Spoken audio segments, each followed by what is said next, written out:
Welcome, સુસ્વાગતમ મિત્રો. આજે ફરીથી હું સાત્વિક શાહ તમને એક નવો વિડિયો ચેપ્ટર નંબર 6 માં એક્સપ્લેન કરી રહ્યો છું કે જ્યાં આજે પ્રશ્ન લખેલ છે એ પ્રશ્ન મિત્રો લગભગ 1 થી 2 પેજનો છે રીતની મદદથી, પણ એ જ દાખલાનો જવાબ હું તમે ઓરલી એક જ મિનિટમાં વગર મેથડે કેવી રીતે કમ્પ્લીટ કરી શકો એની ટાઈમ સેવિંગ ટેક્ટિક અથવા તો શોર્ટકટ તમને જણાવી રહ્યો છું મિત્રો. તો મિત્રો, જેમ કે મેં આ પ્રશ્ન લખ્યો છે તમારી એનસીઈઆરટી 6.3 એનો એમસીક્યુ, તો આનો આન્સર તમે ડાયરેક્ટલી એક જ મિનિટમાં કેવી રીતે કમ્પ્લીટ કરી શકો કે જે દાખલો મેથડથી 5 થી 10 મિનિટનો છે. રાઈટ મિત્રો? તો સમજો કે કઈ રીતે આવું શક્ય છે. x² = 2y એના પર એવું બિંદુ મેળવો કે જે 0.5 થી ન્યૂનતમ અંતરે હોય મિત્રો. તો આવી કોઈ પણ પ્રશ્નાવલી તમને આપેલી હોય તો તેમાં સૌપ્રથમ શબ્દો છે એ પકડો મિત્રો. x² = 2y પર એવું બિંદુ મેળવો. તો આપણે કહી શકીએ જે પણ બિંદુ ઓપ્શનમાં છે એ વક્ર પર છે.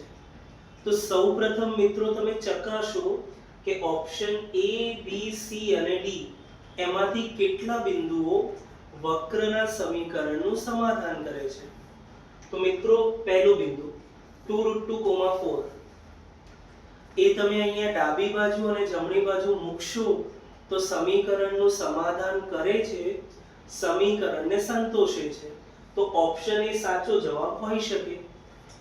ઓપ્શન B 0, 0 એ બિંદુ પણ વક્ર પર છે તો એ પણ સાચો જવાબ હોઈ શકે મિત્રો. ઓપ્શન C 2, 2 એ બિંદુ પણ વક્રના સમીકરણનું સમાધાન કરે છે મિત્રો.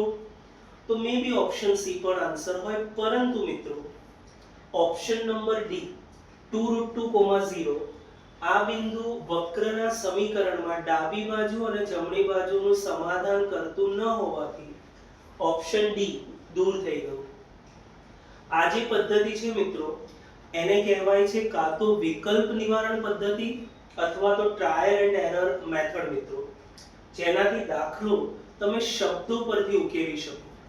તો મિત્રો, તમને કહ્યું એ રીતે A, B અને C આ ત્રણ બિંદુઓ વક્ર પર ખરા, પણ એ ત્રણ બિંદુમાંથી કયા બિંદુનું 0.5 થી અંતર ઓછામાં ઓછું થાય એ ઓપ્શન તમારું સાચું ઓપ્શન. કેમ કે પ્રશ્નમાં લખેલ છે મિત્રો કે બિંદુ 0.5 થી ઓપ્શનના બિંદુનું અંતર ન્યૂનતમ એટલે કે ઓછું હોવું જોઈએ. તો આ બંને બિંદુ વચ્ચે અંતર સૂત્ર લગાવો.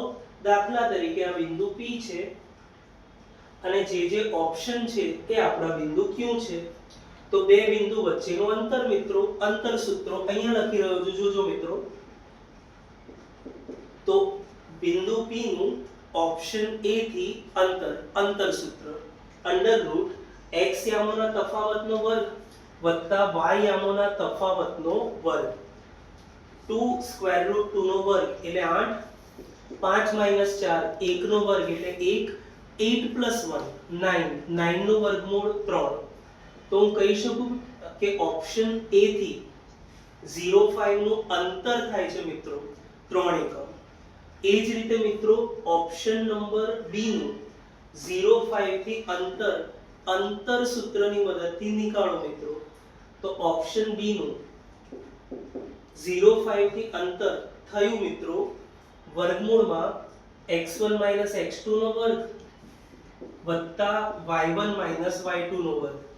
આ કિસ્સામાં જવાબ આવ્યો અંતર સૂત્ર પ્રમાણે 5 એકમ. અને તે જ રીતે મિત્રો, ઓપ્શન C નું 0.5 થી અંતર નીકાળો અંતર સૂત્રની મદદથી. તો ઓપ્શન C નું 0.5 થી અંતર થયું મિત્રો √2 - 0 નો વર્ગ એટલે કે 2² + 2 - 5 નો વર્ગ એટલે કે 3². મિત્રો, આ અંતર થયું √13, જે 3 કરતા તો વધુ જ છે. તો આ ત્રણેય ઓપ્શનમાં બે બિંદુઓ વચ્ચેનું અંતર ન્યૂનતમ ક્યાં થયું મિત્રો? ઓપ્શન નંબર A માં. તો ઓપ્શન A તમારો સાચો આન્સર. પણ મિત્રો, આ જ વિકલ્પમાં હું એવું ચેન્જ કરી દઉં કે બિંદુ 0.5 થી મહત્તમ અંતરે કયું બિંદુ હોય, તો આ ત્રણેય ઓપ્શનમાં જે તમે અંતર સૂત્ર લગાવેલ છે મિત્રો, એ ત્રણેયમાં જે મહત્તમ અંતર છે એ ઓપ્શન તમારું સાચું ઓપ્શન થાય. તો જો હું અહીંયા મહત્તમ અંતર કરી દઉં, જે બોર્ડમાં ચેન્જ કરતા હોય છે, તો મહત્તમ અંતરે આવેલું બિંદુ ઓપ્શન બી એટલે કે 0 હશે. રાઈટ મિત્રો? તો આ રીતે પ્રશ્ન ચેન્જ થઈ શકે, ટ્વિસ્ટ થઈ શકે.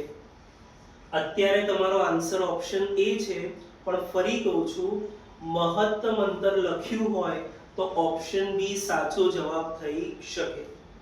તો આ રીતે તમારો આખો 1 કે 2 પેજનો દાખલો જે 5 થી 10 મિનિટ બગાડી શકે છે, એ તમે સીધો જ ઓપ્શન પરથી બને તો 1 જ મિનિટમાં સોલ્વ કરી શકો.